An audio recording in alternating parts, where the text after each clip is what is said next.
So let's just jump right in. What if I told you that there's one single technique, just one, that can help you crush over 100 different coding interview problems, and most of them in blazing fast linear time? Well, there is. Today, we are breaking down the sliding window, which is going to be your secret weapon for pretty much any array or string problem. I know, it sounds a little too good to be true, right? I mean, how can just one pattern be so incredibly versatile? Well, the answer is in this really simple, kind of elegant idea that you can adapt with different data structures to tackle a huge range of challenges. Everything from finding the longest substring to calculating a streaming median. And this right here, this is that secret weapon, the sliding window. At its very heart, it's just a super clever two-pointer technique. See, instead of looking at every single possible subarray, which, by the way, would be incredibly slow, we create this window that just slides over the data, processing everything way more efficiently. Okay, so how does this thing actually work? Let's make it super, super simple. Imagine you've got a long tape of numbers laid out in front of you. Now take your left and right index fingers and place them on it. You see that space between your fingers? That's your window. The entire magic of this whole technique really just comes down to a simple coordinated dance of how you expand that window by moving your right finger and then shrink it by moving your left. This is it. This is the fundamental loop that powers literally every sliding window algorithm. It's kind of like a four-step dance. First, you start with your left and right pointers together at the beginning. Then, you expand the window by moving the right pointer. As you're doing that, you're updating some kind of state. Maybe it's a running sum or a count of characters. Then, and this is the crucial part, if your window breaks a specific rule, you shrink it from the left until that rule is fixed again. You just keep repeating this process until you've slid all the way to the end of the array. Now, at first glance, that shrink step might seem a little slow. You might be thinking, hang on, a loop inside a loop? Isn't that a classic performance trap? But here is the beautiful core insight that makes this whole thing so fast. Neither pointer ever moves backward. The right pointer only marches forward to expand, and the left pointer only inches forward to shrink. What this means is that every single element in your data is touched at most twice. This is what guarantees that linear or O of n performance. There's a fancy name for it, amortized analysis, and it's really the secret sauce behind the sliding window's incredible speed. And that brings us to maybe the most important concept of all, the invariant. Think of the invariant as the key that unlocks the entire problem. It's the one specific rule or condition that your window has to satisfy at all times. So for one problem, the rule might be the window can't have more than 2 unique characters. For another, it might be something like the sum of numbers in the window has to be at least 10. Your very first job in any sliding window problem is to find this key, to figure out and define that invariant. All right, so now that we've got the core mechanic down, let's take a look at how it actually applies to real problems. We're going to start with the two most common types, fixed size and variable size windows.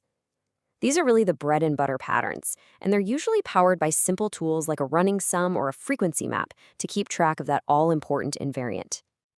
Here is a classic interview question that you will see everywhere, seriously. Given a string, you need to find the length of the longest substring that has no more than k different characters. This is a perfect example of a variable-sized window problem.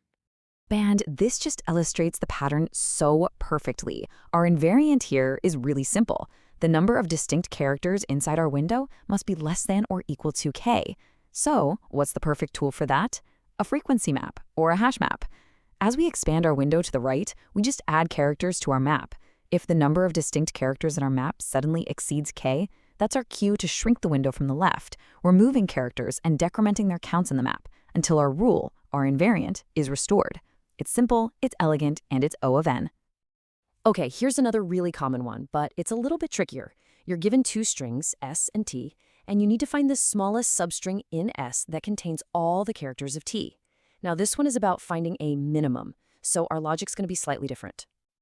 So for this problem, we first expand our window until our invariant is finally met. That is, until our window contains all the characters we need from string t. We can track this with a frequency map of all the required characters. Once that invariance is satisfied, hey, we've got a valid window. Now we do the opposite. We shrink the window from the left as much as we possibly can while still keeping the invariant true. And at each time we shrink, we have a new, smaller candidate for our final answer. Okay, let's level up a bit. Some problems, they require more sophisticated tools to maintain that Windows invariant efficiently. And this is where some specialized data structures like monotonic dequeues and heaps are going to come into play. First up, we have the monotonic deque. I know, the name sounds super intimidating, but the concept is actually beautiful. A deque is just a double-ended queue. That means you can add and remove items from both the front and the back. Now, a monotonic deque adds one simple rule. It has to keep its elements in sorted order, say from largest to smallest. So when a new element wants to join from the back, it first kicks out any smaller elements that are already there. This cleverly ensures that the king of the hill, the largest element, is always sitting right at the front, ready to be read in an instant. And that brings us to its classic use case, sliding window maximum. The problem asks you to find the maximum value inside every single contiguous subarray of a fixed size k. Now, doing this the naive way would be really slow, but with a monotonic deque, it's an absolute breeze. So here's how this works. Our deque doesn't actually store the numbers themselves, but rather their positions, their indices. Its invariant is to always keep these indices sorted based on the values they point to. As our window slides one step to the right, two things happen. First, we peek at the front of the deque to see if the oldest index has fallen out of our window's view. If it has, we just pop it off. Second, we add the new element's index to the back, but not before kicking out any indices of smaller elements that are in its way. And the result? The index at the very front of the deque always points to the maximum value in the current window. And just like before, it's still O of n because every element's index gets added and removed only once.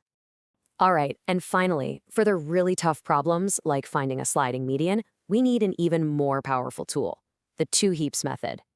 I want you to think of it like two balanced trays. One tray, a max heap, holds the smaller half of the numbers in your window. The other tray, a min heap, holds the larger half. By keeping these two heaps perfectly balanced, the median is always available right at the top of the heaps. This is often considered one of the hardest sliding window patterns out there. The goal is to find the median of all sliding windows of size k. The real challenge here is efficiently adding new elements and, more importantly, removing the old elements from the heaps as the window slides. The invariant here is pretty simple. Just keep the two heaps balanced in size. But the challenge is removing elements, because heaps just aren't designed for quickly removing specific items from the middle. The really clever solution is something called lazy deletion. Instead of hunting down an element to remove it right away, we just mark it for deletion in a separate list. Then, whenever we look at the top of a heap, we first check if that element is on our to-be-removed list. If it is, we just pop it off and repeat until we find a valid one. It's lazy because we only clean things up when we absolutely have to. This gives us a final time complexity of O n log k, since every element goes through a heap operation which costs log k time. Okay, so you now have the core patterns, but knowing them is one thing. Actually using them effectively in a high-pressure interview is something else entirely. So let's talk about some pro tips and key takeaways. First off, you gotta know when not to use a sliding window. For problems that involve sums, the sliding window approach of shrinking from the left only works if all the numbers are non-negative. If you have negative numbers, the sum is no longer monotonic, meaning it doesn't always go up, and the whole logic just breaks down. In that case, a different technique like prefix sums combined with a hash map is going to be the right approach. And please be aware of these common traps. We just talked about the negative numbers issue. Another big one is failing to explain why the algorithm is O of n. Don't just state it, explain that whole amortized analysis thing about each pointer only moving forward. Also, be really careful with the logic for at most k versus exactly k. They require slightly different invariants. And finally, for the love of all that is holy, double-check your window size calculations, like right minus left plus 1 to avoid those classic, painful off by 1 errors. So, to absolutely nail this in an interview, here's what you do. Start by clearly stating your invariant out loud. This shows the interviewer you get the core logic. Justify your time complexity. Explicitly name the data structure you're using and explain why it's the right choice for the job. And finally, always discuss the edge cases. What happens with an empty string or when k is 0? This demonstrates thorough, production-level thinking. And there you have it. From basic frequency counting all the way up to advanced data structures like deques and heaps, you now have the blueprint for a whole family of incredibly powerful sliding window patterns.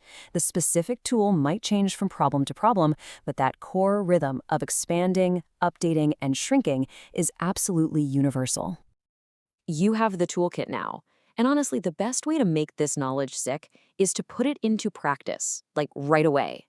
The patterns for longest unique substring, minimum window substring, and sliding window maximum are fantastic places to start. So the only question left is, which problem are you going to solve first?